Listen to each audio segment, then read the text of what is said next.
Economia Verde. Hoje nós vamos falar sobre mercado de carbono, né? Avisar vocês que essa apresentação está sendo gravada. Oportunamente a gente vai tentar colocá-la nas redes, né, Duda, para quem quiser rever algum detalhe. Isso. Mas, de toda forma, quem está aqui conectado vai poder interagir e mandar perguntas ao final e fazer algum tipo de esclarecimento. A ideia é que essa palestra tenha duração máxima de 1 hora, para que ela encaixe nas agendas de todos, né? A gente sabe que, apesar de ser sexta-feira, também é um dia de muitas atividades. E então a ideia desse ciclo de palestras inteiro é realmente trazer uma informação mais pragmática, mais focada nos aspectos práticos de como se faz o ESG, o mercado de carbono, as questões de litigância climática, que é a palestra da semana que vem, e aí depois a gente fica à disposição, caso alguém queira aprofundar o tema ou trazer o tema para alguma realidade mais específica do dia a dia de cada um. Meu nome é Letícia, eu sou head da área ambiental do KLA Advogados, coordeno também as atividades do nosso grupo multidisciplinar ESG e vou fazer a apresentação de hoje. Passando aqui para a nossa agenda de comunicação, a gente vai ter um primeiro momento muito breve de contextualização da questão dos créditos de carbono, explicar o que são os créditos e o que tem que ser feito para entrar no mercado dos créditos de carbono. A gente fala na sequência sobre as perspectivas para 2023, que no tocante ao mercado de carbono diz respeito aí à expectativa de regulamentação do mercado brasileiro de registro de emissões e, ao final, aí algumas conclusões e recomendações com base nesse cenário mais amplo que a gente está traçando aí para essas expectativas ao longo do ano. No contexto dessa introdução muito breve, eu compartilho aqui com vocês essa imagem que trata dos limites planetários que são identificados pelos cientistas que conseguiram aí estimar o quanto de recursos naturais a gente tem já utilizado daquilo que é preciso para manter a vida na Terra. Então, esses eixos todos são esses recursos que mantêm a nossa vida, né? E diz respeito aí à camada de ozônio, ciclo de oxigênio, biodiversidade, etc. Vocês podem ver que a questão da crise climática é o que está aí no topo da pizza, né? Climate Crisis. A gente está na linha vermelha, deveríamos estar no ciclo verde, né? Isso significa que já ultrapassamos aí o nível do recomendado, estamos de fato em uma situação que coloca, né, a manutenção do nosso clima em risco. Não sabemos, os cientistas não costumam fincar uma posição, né, a respeito de se já passamos ou não do ponto de não retorno, porque isso é difícil calcular, mas todos os cientistas, todas as publicações a que a gente tem acesso deixam claro que estamos perto do ponto de não retorno, a partir desse momento não vai ser mais possível reverter, né, a cadeia de eventos que vai desencadear aí esse aumento da temperatura da vida na Terra, de forma que torne a nossa sobrevivência bastante dificultosa, né? Então, estamos aí realmente num momento de bastante atenção, de tomar providências, né? E o que tem sido feito desde que essas discussões se iniciaram, no plano internacional, é justamente o protocolo de Quioto, né, que ele foi criado na década de 90, entrou em vigor em 2005, justamente com essa perspectiva de, a partir desses dados científicos que mostram as alterações do clima da Terra, traçar medidas entre as nações para que se reduza a emissão de gases do efeito estufa, né? Vocês já devem ter ouvido falar, as mudanças climáticas acontecem de forma cíclica no planeta Terra. O problema é que estas mudanças climáticas não têm causas naturais, né? Elas têm causas antrópicas, isso os cientistas cravam aí com quase 99% de certeza. Então, se as causas são antrópicas, a solução tem que ser nossa. E aí, em Quioto, as nações se uniram para, no primeiro momento, traçar algumas metas e as linhas mestras de como resolver esse problema. O protocolo de Quioto basicamente divide o mundo em dois grupos: o grupo dos poluidores e o grupo das nações em desenvolvimento, que justamente por estarem nesse momento de desenvolvimento, não são ainda tão industrializados e não colaboraram tanto quanto os países já desenvolvidos e mais poluidores para a questão do aquecimento do clima na Terra.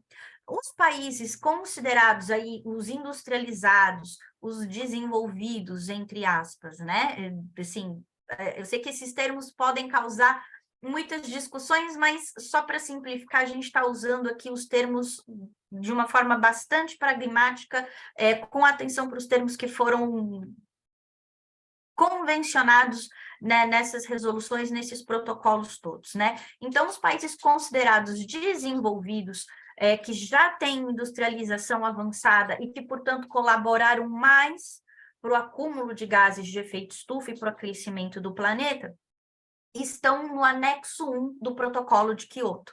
Os países em desenvolvimento, que não têm tanta colaboração para esse aquecimento global, em comparação com os outros países, estão no chamado não anexo 1. Então, no contexto do protocolo de Quioto, ficou estabelecido que os países do anexo 1 passariam a se comprometer com uma meta de redução dos gases de efeito estufa de 5%. E os países do não anexo 1, no caso o Brasil faz parte dos países desse não anexo 1, a gente não tinha nesse momento uma meta definida para atender, a gente tem um compromisso de reduzir as emissões e a gente tem o potencial de venda de créditos de carbono. Os créditos de carbono são um instrumento do protocolo de Quioto para fazer isso tudo entrar em prática, né? Então, basicamente, se estabeleceu aí uma conta corrente para os países do anexo 1. Então, olha, você é desenvolvido, você tem as suas indústrias, você polui, você emite para a atmosfera gases do efeito estufa. Para você continuar emitindo esses gases, você tem que comprar créditos dos países do não anexo 1 que têm aí atividades voltadas à redução e emissão de gases. A gente vai ver mais para frente que atividades são essas. Mas, para os países que são obrigados a adquirir esses créditos, tudo funciona como uma conta corrente, né? Então, para eu poluir, para eu continuar exercendo a minha atividade, eu preciso compensar esses gases que eu estou lançando na atmosfera, apoiando financeiramente, por meio desse instrumento chamado crédito de carbono, os países do não anexo 1, que recebem por esse crédito desenvolvimento da maneira que a gente conhece, né, do século passado, mas que recebe uma remuneração por essas ações que têm esse impacto ambiental mais positivo. As coisas demoraram um pouquinho, né? Do protocolo de Quioto em 97 até o Acordo de Paris, que foi criado em 2005, entrou em vigor em 2020. E aí a gente pode entender o Acordo de Paris como um segundo passo internacional importante para dar continuidade às ações entre as nações para a redução dos gases que causam o efeito estufa. O Acordo de Paris foi feito com o objetivo de restringir o aquecimento global a menos de 2 graus Celsius, né? Estima-se que se a gente conseguir restringir esse aquecimento a menos de 2 graus, ainda assim a temperatura média do planeta deve subir entre 2,7 e 3,5 graus Celsius. Então, essa meta ela é bastante tímida, né? Ou talvez mais factível, perto de um cenário em que a gente ainda espera essas temperaturas subirem. Bom, de toda forma, dentro do Acordo de Paris, todas as nações signatárias ficaram obrigadas a apresentar um conjunto de metas para a redução das emissões de carbono. Né? Então, a gente está falando aí, né, das metas que cada país apresenta de forma voluntária, e aqui no Brasil vocês já devem ter, foi muito falado, né, ano passado, inclusive, a respeito das nossas metas. O mundo espera que o Brasil tenha metas mais agressivas de redução de emissão de gases do efeito estufa. Não somos um país tão industrializado quanto os países do anexo 1 do protocolo de Quioto. As nossas emissões de gases estão muito mais ligadas à questão do desmatamento ilegal. Então, quando se fala em o Brasil ter uma meta de redução mais agressiva, traduzindo em miúdo, se fala em o Brasil tomar ações de comando e controle e de fiscalização para deter o desmatamento ilegal. A nossa meta atualizada é de 37% de redução até 2025, 43% até 2030, levando em consideração aí os valores de 2005, que é a entrada em vigor do protocolo de Quioto. Feita essa brevíssima introdução, realmente passei muito rápido, porque o foco nosso aqui é voltar mais para os aspectos práticos. Se alguém tiver alguma outra dúvida, a gente fica à disposição para a gente conversar em outra oportunidade. Vamos falar agora, então, sobre o que são os créditos de carbono. Como eu adiantei nos slides anteriores, o crédito de carbono é um instrumento para colocar em prática o que estava previsto no protocolo de Quioto. O crédito de carbono, ele é gerado a partir de uma atividade que tenha por objetivo e que consiga efetivamente evitar, reduzir ou remover as emissões de gases do efeito estufa na atmosfera. Então, são ações diferentes, todas elas no conjunto ajudam a controlar o clima na Terra, mas por conta desses efeitos, eles têm valores diferentes. Você evitar o lançamento de um gás de efeito estufa ajuda muito e é uma coisa. Agora, você retirar carbono da atmosfera, aí ajuda mais ainda. É tudo válido, tudo gera crédito de carbono, só que os créditos têm valores diferentes entre si. Hoje a gente fala até nos créditos premium, né? Que são aqueles créditos de carbono que, além de contribuir para evitar, reduzir ou remover gases do efeito estufa na atmosfera, causam impactos sociais positivos. Então, esse efeito social ajuda a agregar valor ao crédito de carbono. Esse crédito no mercado vai valer mais. Então, isso tudo amarrado a um plano ESG, como a gente discutiu na palestra passada, para as atividades, para as empresas que têm interesse em entrar no mercado de carbono, levar essas ações socioambientais também para o plano, né, para o projeto de geração desses créditos, pode incrementar esse valor, né, quando esse crédito for colocado no mercado.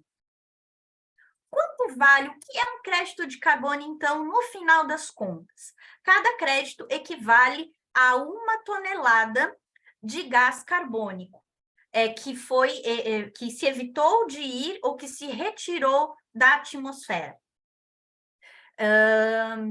E aí, esse título representativo pode ser negociado, comercializado por empresas, por países. Basicamente, é aquele sistema de conta corrente, né? Então, se eu preciso poluir em razão da atividade que eu exerço, eu preciso compensar essa poluição por meio de um crédito de carbono. Então, eu tenho uma planta industrial, da minha atividade, decorre o lançamento na atmosfera de gases do efeito estufa, digamos que eu tenha lá todas as medidas para mitigar esse efeito negativo no meio ambiente, chaminés, etc., mas ainda assim existe a emissão desses gases, né? Então, para compensar, eu preciso comprar créditos de carbono. E dessa forma, eu ajudo a financiar uma atividade que está evitando ou retirando gás carbônico da atmosfera. É aquela que o sistema de conta corrente, eu acho que é o que mais exemplifica como funciona, né? Quem vai poluir tem um déficit, precisa comprar créditos para continuar executando aquela atividade. Ele compra de quem traz esse efeito positivo para o meio ambiente e que consegue uma remuneração por conta desse efeito positivo que se traz para o meio ambiente, né?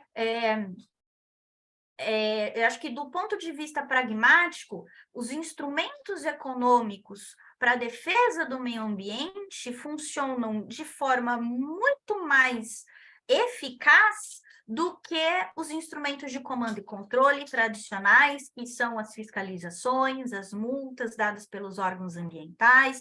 É claro que isso é válido, é claro que precisa ter fiscalização, é claro que precisa haver autuação, né, de empresas que, por qualquer motivo, estejam em alguma situação de irregularidade, só que esses instrumentos econômicos acabam sendo um incentivador ainda melhor, ainda mais eficaz para que as empresas tragam o meio ambiente para a sua tomada de decisão e considerem o meio ambiente como um aspecto estratégico do negócio, né? Eu costumo dizer que, diferente dos colegas que atuam na área tributária, por exemplo, quando o cliente, uma pessoa vai procurar um advogado tributarista, ele está vendo o aspecto positivo da questão, ele vai pagar ali por uma consultoria que vai ajudá-lo a economizar impostos, né, a fazer um planejamento tributário,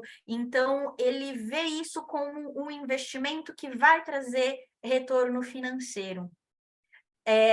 A gente está caminhando para um momento em que as questões ambientais vão receber esse mesmo olhar, né? Então, investir em questões ambientais da própria empresa, dos efeitos dessa atividade, também podem trazer benefícios econômicos, que é importante, né? Eu costumo dizer sempre que as empresas não podem ser responsabilizadas pela execução de políticas públicas que a gente elege o governo para fazer, mas as empresas conscientes do papel que têm na sociedade acabam tomando muitas e cada vez mais ações voluntárias dentro do ESG que a gente falou na semana passada, para trazer esse impacto positivo e essa consciência desses impactos positivos como um potencial financeiro tem crescido, e estamos aqui falando de créditos de carbono justamente por isso. Mas vamos lá.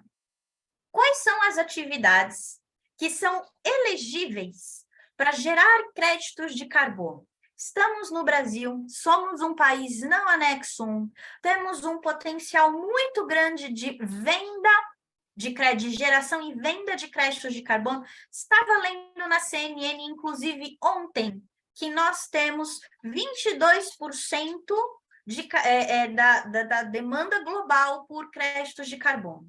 A gente tem realmente um potencial muito grande, mas onde é que a gente enxerga isso nas atividades?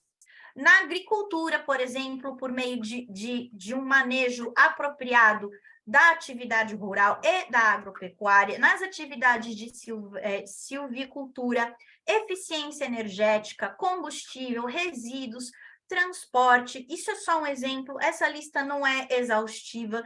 Então, em resumo, toda atividade pode ser replanejada para diminuir os seus efeitos negativos, para controlar a emissão de gases de efeito estufa, para substituir fontes poluidoras de energia por fontes menos degradantes, e isso tudo tem potencial de gerar créditos de carbono. Eu acho que a questão da eficiência energética e do combustível é o que mais as empresas têm em comum, né?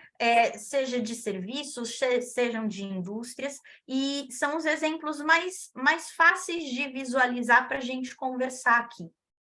Então, se eu, na minha planta, substituir a alimentação do meu maquinário de uma fonte tradicional de energia elétrica ou de uma fonte que utilize combustível fóssil para uma fonte energética considerada mais limpa, como instalação de painéis solares, por exemplo, ou por meio da aquisição de energia gerada pelas fontes suplementares, né, as fontes eólicas, etc., eu já estou gerando aí uma eficiência energética que está contribuindo para a redução das minhas emissões.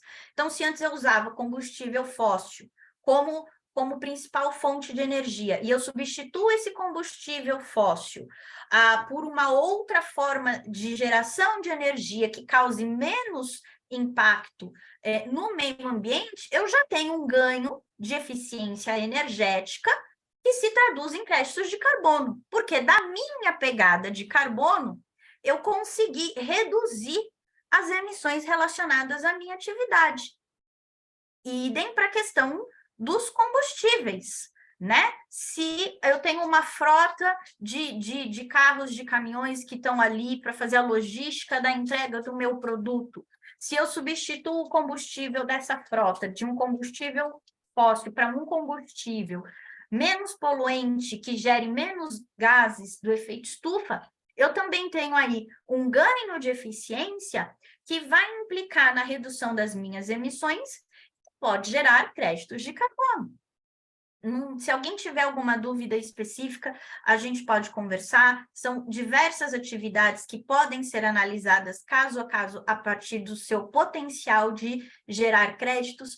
Então, o que vocês estão vendo nesse slide é meramente um exemplo. Considerem aí muito mais a questão do que cabe no slide do que limitação das atividades, né? De fato, com estudos adequados, é possível identificar em cada atividade o potencial maior ou menor de geração de créditos de carbono. E aí, tá bom. Então, Letícia, pode ser que a minha atividade, se eu fizer algumas melhorias, pode ser que eu consiga ter algum crédito de carbono, mas como é que faz? Por onde começa? Né? Esse aqui é um fluxo que ele está muito simplificado. Dentro de cada passo, a gente tem diversos detalhes que precisam ser arranjados, mas para a nossa conversa, para o passo a passo, é o grosso da mensagem para a gente registrar de como entrar para o mercado de carbono. Primeiro passo é fazer um inventário de gases de efeito estufa da sua atividade, para saber quanto de gases a sua atividade gera. Gases de efeito estufa são vários, tem metano, tem próprio dióxido de carbono, todos esses gases, quando controlados, quando se reduz a emissão ou por meio da atividade se consegue capturar esses gases da atmosfera, tem aí o potencial de créditos de carbono. Então, o primeiro passo é saber quais são os gases de efeito estufa que decorrem da minha atividade. Não só daquilo que acontece na planta, né, da fumacinha que sai da chaminé, mas de todo o processo produtivo, né? Então, os veículos, a minha frota de veículos usa aqui combustível, combustível X. Então, a pegada de carbono da minha frota de veículos é essa. A pegada de carbono dos funcionários que se deslocam das suas residências até o local de trabalho é tanto, né? A pegada de carbono dos meus fornecedores, né? A gente pode ter um aspecto maior ou menor, né? Dependendo de até onde a gente vai para fazer esse cálculo, né? Existem sistemáticas de cálculo que levam em consideração, inclusive, os gases de efeito estufa emitidos pelas viagens aéreas feitas pelos seus executivos, né? No KLA, nós compensamos a nossa a nossa emissão de carbono do segundo semestre de 2022, e isso, obviamente, foi levado em consideração, né? De um aspecto positivo, inclusive, porque por conta da pandemia, muitas reuniões que às vezes precisavam ter o deslocamento, né, de um advogado, do pessoal do escritório, ou até viajar para fazer uma audiência, isso tudo hoje pode ser feito de forma virtual. Então, isso também conta de forma positiva para a redução da emissão de gases de efeito estufa, né? A gente fez no escritório, dentro das nossas ações de diversidade e inclusão, um censo, e nesse censo a gente perguntou como cada colaborador vai para o escritório. Aí a gente consegue identificar quem usa transporte coletivo, quem usa transporte individual, calcular a pegada de carbono e perceber o quanto o regime de home office ou híbrido colaborou para reduzir as nossas emissões. Basicamente, isso quer fazer um inventário. Claro que isso aplicado para uma atividade fabril, industrial, é muito mais complexo, gente. Eu fiz isso para nossa atividade de escritório, de prestação de serviço jurídico, que é muito mais simples, mas já dá uma noção boa de como é esse passo a passo, de aonde a gente precisa chegar para fazer esse inventário. Então, passo número 1, saber quais são os gases que são emitidos pela minha atividade. Passo 2, calcular a pegada de carbono. Porque se eu não sei quais são os gases que eu emito, qual é a minha pegada de carbono, eu não consigo chegar no passo 3, que é pensar em estratégias para reduzir essa pegada de carbono, né? Então, se eu descobrir no meu inventário que a fonte energética que eu uso gera uma pegada de carbono X, para eu chegar a meio X, eu preciso substituir essa fonte energética, nem que seja 50% dela. A gente também pode estabelecer metas progressivas para essa substituição. Isso ajuda a reduzir a minha pegada de carbono, logo eu consigo obter créditos a partir disso. Então, estabelecidas essas estratégias para redução da emissão dos gases de efeito estufa, a gente consegue elaborar um projeto de crédito de carbono. Existem diversas consultorias no mercado que que prestam esse serviço técnico de elaborar um projeto de crédito de carbono. Claro, existem os aspectos jurídicos relacionados ao atendimento da legislação e mais para frente, para a colocação desses créditos no mercado, mas existe esse momento, né, de ter o suporte de uma assessoria técnica que vai fazer esses cálculos todos, né, dos gases que são emitidos, se a estratégia que eu pensei para reduzir aquela emissão, se ela é eficaz, se ela é tão eficaz quanto eu acho que ela vai ser, quanto que na prática vai ser essa redução, que vai trazer isso tudo, né, por meio dessas fórmulas aí químicas e matemáticas, vai chegar no número para dizer o quanto, né, vai dar um número para essa minha estratégia de redução de gases de efeito estufa. Feito isso, passo número 2, o pessoal analisa a elegibilidade desse projeto, se ele atende os critérios mínimos colocados lá no protocolo de Kyoto de 2005 para ser um crédito de carbono. Claro, se calculam também os custos e as receitas, né? Porque às vezes a gente tem clientes que têm expectativa de gerar créditos de carbono por meio das suas áreas preservadas.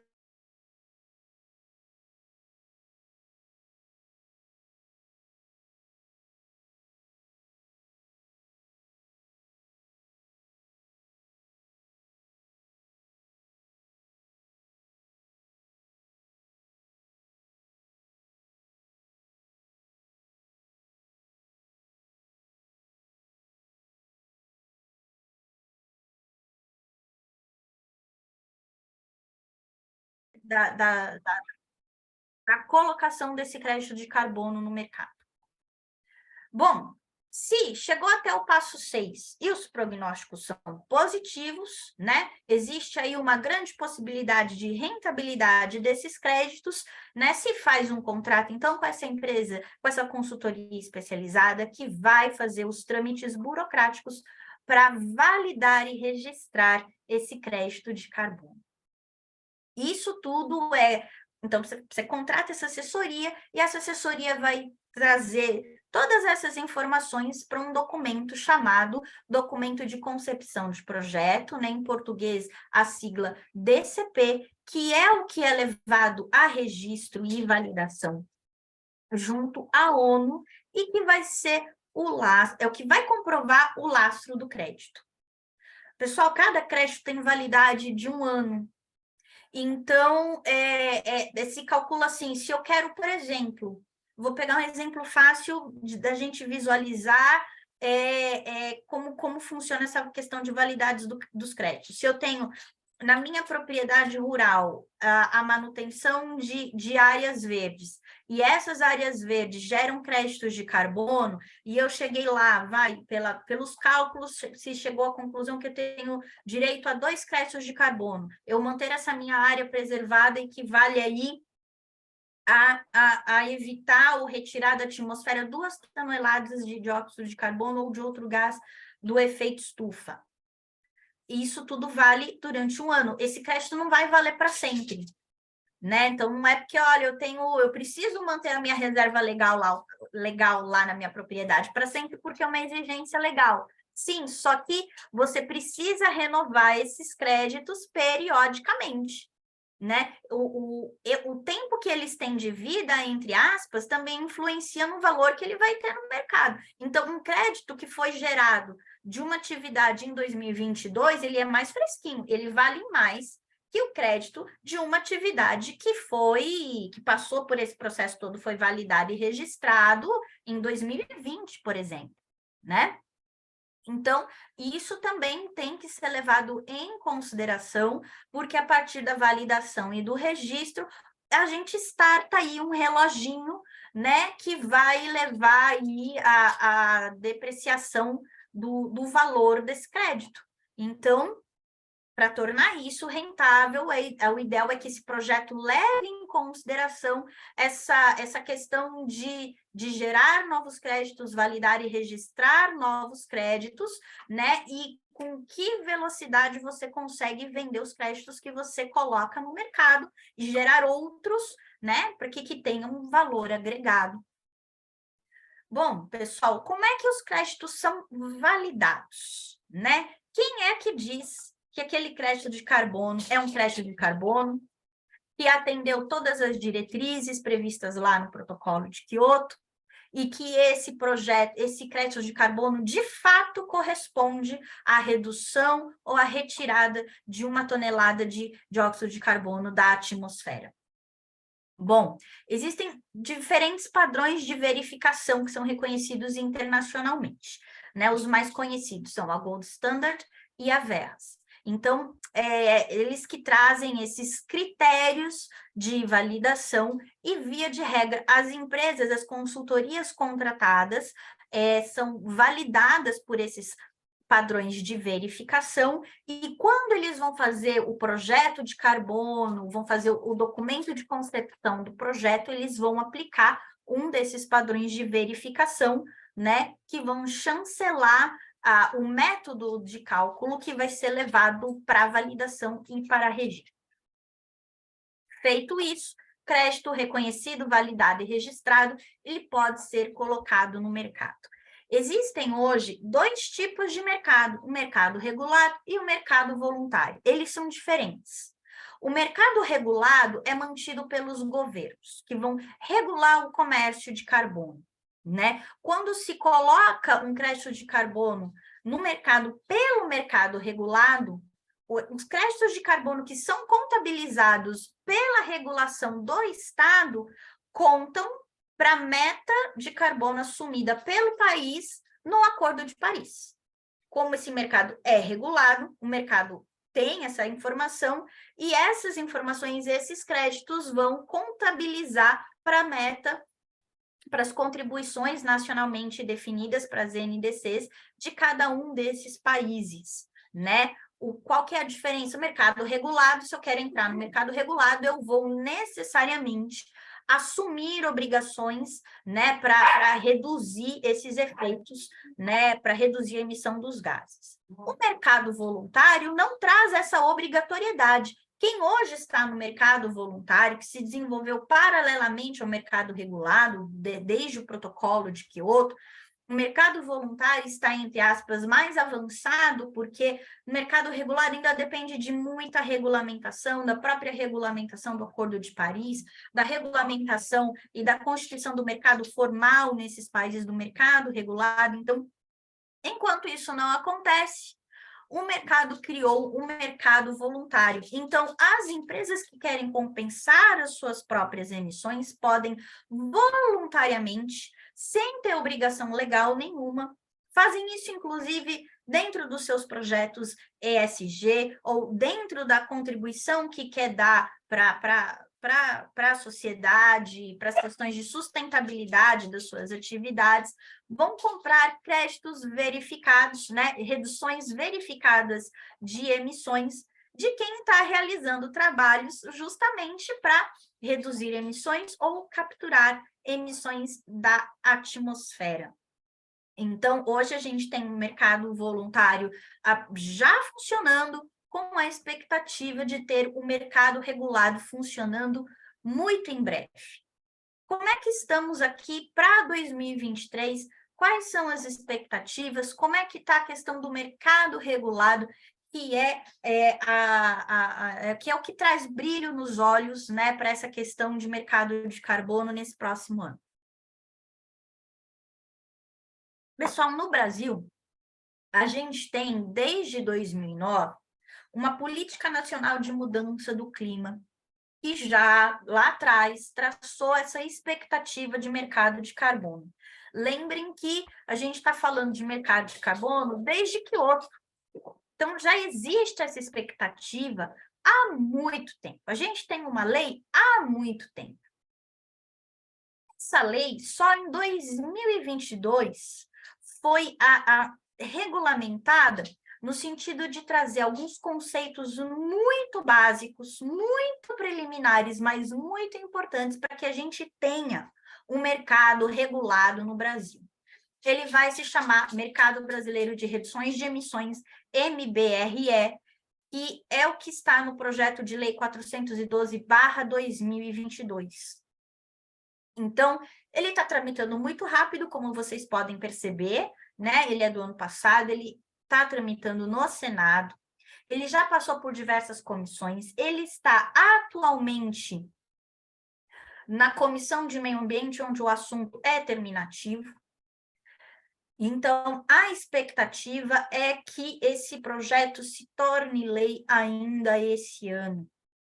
O que esse projeto de lei traz que a gente pode antecipar em termos de estratégia para as nossas empresas, né? Bom, ele define conceitos, e isso é importante para fins de segurança jurídica. Muitos desses conceitos não são invenção da roda, né? Muitos deles reproduzem os conceitos que já são sedimentados no mercado, no Acordo de Paris, no Protocolo de Kyoto, mas o ponto que eu quero chamar a atenção aqui é que ele já define o conceito de aposentadoria de créditos, que é importante para tal contabilidade, para a conta corrente que a gente estava conversando. Então, eu gerei um crédito da minha atividade. Fui lá, fiz aquele passo a passo todo, fiz o projeto, vi quantos créditos de carbono a minha atividade pode gerar, ele foi validado, ele foi registrado, eu vendi. Como é que o mercado vai ter a segurança que eu não estou vendendo aquele mesmo crédito para 10 empresas diferentes? Por meio desse registro no mercado, que vai aplicar esse conceito de aposentadoria de créditos. Então, eu tenho 5 créditos. Vendi um crédito para Maria Eduarda, o mercado brasileiro de redução de emissões vai ser avisado e vai aposentar esse meu primeiro crédito, porque ele já foi vendido, ele já foi utilizado. Lembrem que os créditos têm prazo de, né, prazo de validade, eles valem, né, eles têm um prazo de validade determinado.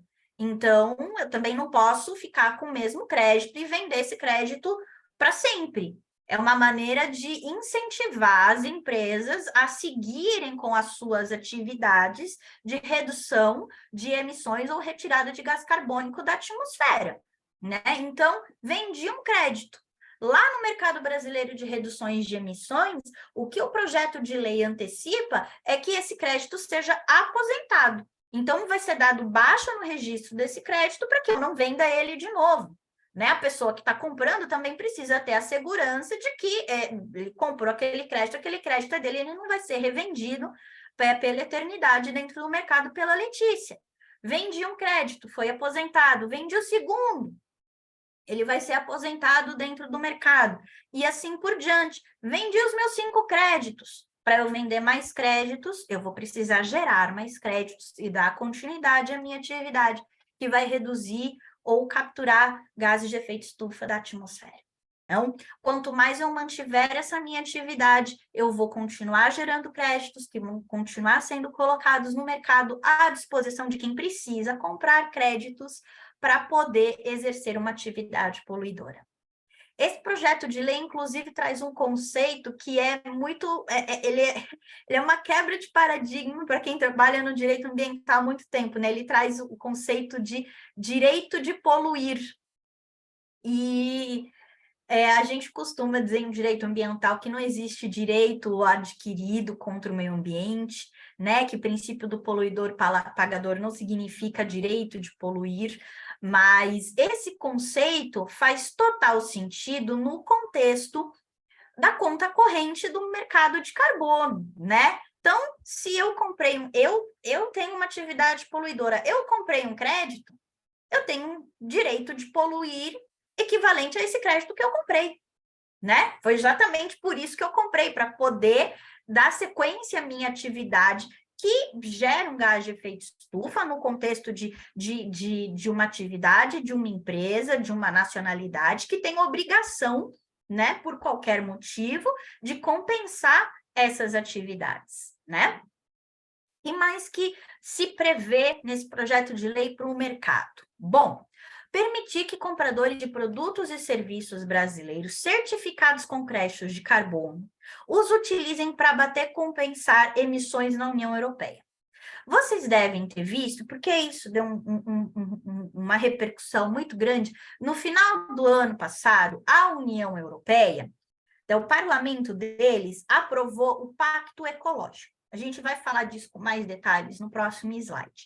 Mas é uma barreira verde para produtos entrarem na Europa.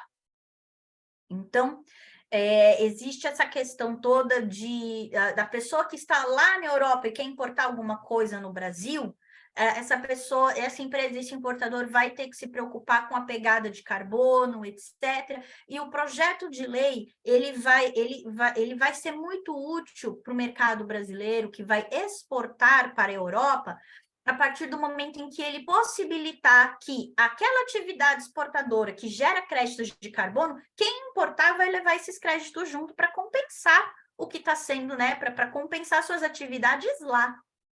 Então, isso é muito benéfico inclusive, para vencer essas questões ambientais que estão sendo cada vez mais exigidas pela União Europeia. Bom, existe nesse projeto de lei a previsão de não incidência de PIS, PASEP, COFINS e CSLL, né? Vai se definir ainda uma metodologia própria para a certificação do crédito que vai ser negociado no mercado brasileiro e para a certificação dos créditos de carbono dos brasileiros, que é esse CCB Brasil. É o que vai identificar esse direito de poluir que a gente estava conversando.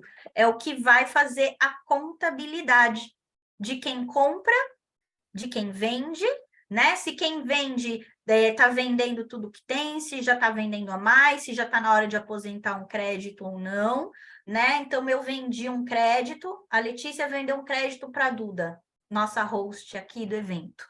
né? Então, esse crédito que eu vendi sai do meu pool de crédito, sai da minha carteira. Para a Letícia, esse crédito está aposentado, tenho 4. A Maria Eduarda comprou um crédito. Então, dentro do CCB Brasil, vai constar lá que a Maria Eduarda tem um direito de poluir, por assim dizer, tá? Eu tô sendo muito rústica no uso dessas terminologias, porque a gente está falando de uma coisa que vai acontecer, que está no papel, é mais para a gente conseguir entender o conceito. Quando isso tudo virar lei, pode ser que algumas coisas mudem, pode ser que não, sabe como é no Brasil. A gente vai continuar acompanhando, mantendo vocês todos e todas informados por meio das nossas redes sociais, do KLA. Mas, em princípio, para que a gente possa se programar para o futuro, os principais pontos desse projeto de lei são esses, né? E o que vai trazer segurança para o mercado é justamente esse mecanismo, que vai controlar os créditos que são colocados em oferta e vai controlar o quanto quem vai poluir já compensou por meio da aquisição desses créditos. É isso que vai fazer o mercado funcionar. Trocando em miúdos, para quem conhece o mercado de energia, a CCC Brasil vai fazer o papel da CCEE, né, que contabiliza quem joga a energia no sistema interligado brasileiro, quem está colocando energia, quem está tirando energia. O mercado brasileiro de redução de emissões vai ter, né, esse CCC Brasil, que vai ter justamente esse papel de contabilidade. Bom, dito isso, pessoal, estamos quase chegando na nossa hora. Vou passar aqui para as nossas conclusões, né? Então, vamos lá, a gente está acompanhando o endurecimento das exigências ambientais da União Europeia, por conta desse pacto ecológico. Acontece que a União Europeia resolveu que eles querem ser o primeiro continente do mundo neutro no clima até 2050. E eles estão levando isso muito a sério. Tanto que em dezembro de 2022 foi aprovado esse regulamento que eu falei no slide anterior, que impede a entrada na União Europeia de commodities oriundas de áreas desmatadas. Isso traz um impacto tremendo para o agronegócio brasileiro, né? Porque são exigências relacionadas ao controle de origem do que é comercializado lá.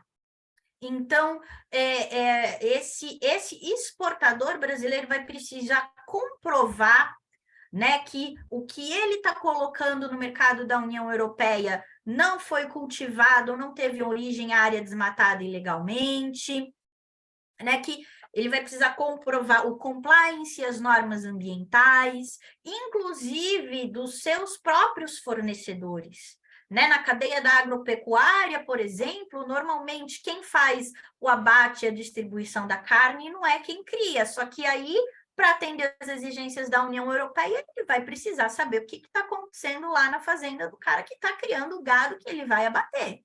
Né? Se esse cara fez algum desmatamento sem ter autorização, se foi legal, se foi compensado e assim por diante, né? E agora também, mais recentemente, essa semana, a gente teve a notícia de que a União Europeia passou a ter exigências muito rígidas de proteção ambiental para o Mercosul, para que avance a questão do acordo de livre comércio entre União Europeia e Mercosul, né? Então, eles estão levando isso muito a sério na União Europeia. Essa semana eu também participei de um evento a respeito de legislação ambiental e negócios com uma instituição dos Estados Unidos, né? E, embora eles ainda não estejam tão avançados quanto a União Europeia em termos das exigências legais que já são estabelecidas para a importação para o continente, eles também já estão de olho nas medidas que eles podem tomar para contribuir, né, para a preservação ambiental nos países em desenvolvimento. Né? A verdade, pessoal, é que nenhuma empresa multinacional, seja ela dos Estados Unidos, seja ela europeia, seja ela asiática, nenhuma empresa quer estar envolvida em repercussões negativas para o meio ambiente, especialmente num país como o Brasil, né? Nós realmente temos um potencial muito grande de liderar essas discussões, porque temos a maior biodiversidade do planeta, porque temos 22% da capacidade de atender essa demanda pelos créditos de carbono, então é natural que haja o endurecimento dessas exigências, e para a gente ser competitivo no mercado, a gente vai precisar, em termos de políticas públicas, atender essas exigências. O que mais eu posso dizer é que isso já está acontecendo em diversos órgãos ambientais que já têm exigido inventário de gases de efeito estufa para fazer o licenciamento ambiental. Então, a CETESB, aqui no estado de São Paulo, tem um licenciamento ambiental cada vez mais holístico. Antes, o licenciamento ambiental, como ele foi originalmente concebido, ele vai ver os impactos da atividade, vai estabelecer medidas de compensação e mitigação, e ok, está ali, atender o mínimo que está previsto na legislação. Hoje, cada vez mais os órgãos estão se preocupando em trazer para o licenciamento ambiental outras legislações. Então, para eu ter o meu licenciamento, eu preciso comprovar que eu estou atendendo a Política Nacional de Logística Reversa, que eu estou atendendo a Política Nacional de Mudança do Clima, que eu fiz o meu inventário de gases do efeito estufa, e assim por diante. Né? Então, em âmbito infralegal, no âmbito da regulamentação ali do órgão ambiental para as nossas empresas, isso já está acontecendo em alguns estados e tudo caminha para que outros estados se organizem também para fazer com que o licenciamento ambiental cada vez mais abarque outros aspectos da legislação para além das regras básicas do licenciamento, é o que a gente chama de licenciamento ambiental holístico. Cada vez mais as exigências ambientais vão ser reunidas no momento de licenciar uma atividade. Além disso, a gente tem já nos tribunais superiores uma jurisprudência, tribunais superiores, eu falo de STF, STJ lá em Brasília, a gente tem cada vez mais uma jurisprudência tendente a proteger o meio ambiente, isso no STJ é público e notório, no STF eu particularmente reconheço que as decisões de casos ambientais estão se tornando cada vez mais refinadas. Os dois tribunais têm como característica se apoiar em documentos científicos, né? E o STF, especialmente por meio da DPF 708, já reconheceu que o Estado brasileiro está em mora nas ações para enfrentamento das mudanças do clima. Então, já existe um precedente no STF de que mudanças climáticas existem, isso acho que ninguém nega mais, né? Os tribunais aceitam isso já como um fato notório, um fato conhecido. Se você quiser demandar qualquer coisa a respeito de mudanças do clima, você não precisa produzir provas, você não precisa provar que as mudanças climáticas existem, né? Os tribunais entendem que isso já tem comprovação científica suficiente, você não precisa produzir essa prova. Né? O tribunal já parte do pressuposto de que isso é público, é verdadeiro, é notório. E, considerando que as mudanças climáticas existem, na DPF 708, o STF já reconheceu que o Brasil não está fazendo tudo o que deveria fazer para atender as nossas contribuições nacionalmente definidas para enfrentar as mudanças do clima. Então, para o STF, estamos em déficit. É muito provável que em todas as ações que chegarem lá com esse escopo, haja um olhar mais crítico em relação às ações que são implementadas para a redução das emissões de gases do efeito estufa. Continuamos essa conversa na semana que vem, quando a gente falar de litigância climática, que obviamente está muito ligada a todas essas questões que a gente já veio conversando. Pessoal, com isso, eu encerro a nossa apresentação de hoje. Queria ver com a Duda se a gente tem alguma pergunta. Como é que tá aí, Duda? É o momento não, só a Raquel que se despediu, porque ela teve que sair um pouquinho mais cedo, mas só isso mesmo. Tá, joia, então. Alguém quer fazer alguma pergunta, pessoal? A gente tem uns minutinhos.